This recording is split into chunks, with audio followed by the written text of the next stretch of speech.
তুরস্কে বৈঠকের পর অবশেষে যুদ্ধবিরতি বজায় রাখতে রাজি হয়েছে পাকিস্তান ও আফগানিস্তান। স্থানীয় সময় বৃহস্পতিবার এক বিবৃতিতে এ তথ্য জানিয়েছে তুরস্কের পররাষ্ট্র মন্ত্রণালয়। পাকিস্তান, আফগানিস্তান, তুরস্ক এবং কাতারের যৌথ বিবৃতিতে বলা হয়, কোনো পক্ষ চুক্তি ভঙ্গ করলে তার বিরুদ্ধে শাস্তিমূলক ব্যবস্থা নেওয়া হবে।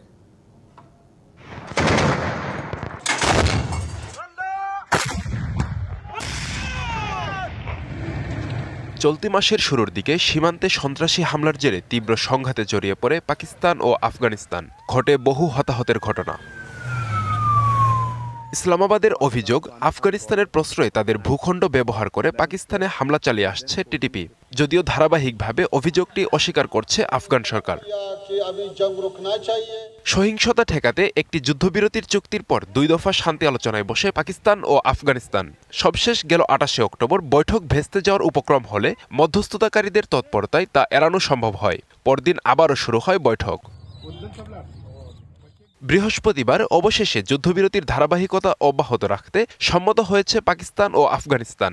তুর্কি পররাষ্ট্র মন্ত্রণালয় জানায়, যুদ্ধবিরতি সংক্রান্ত বিভিন্ন শর্ত নিয়ে আগামী 6 নভেম্বর ইস্তাম্বুলে আবারও বৈঠক করবেন দুই দেশের প্রতিনিধিরা। এর আগ পর্যন্ত যে কোনো সংঘাত এড়াতে দুদেশের সরকার সজাগ থাকবে বলেও জানানো হয়।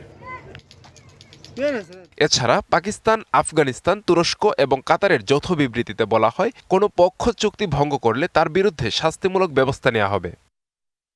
আব্দুল আল মারুফ, ডিবিসি নিউজ ডেস্ক।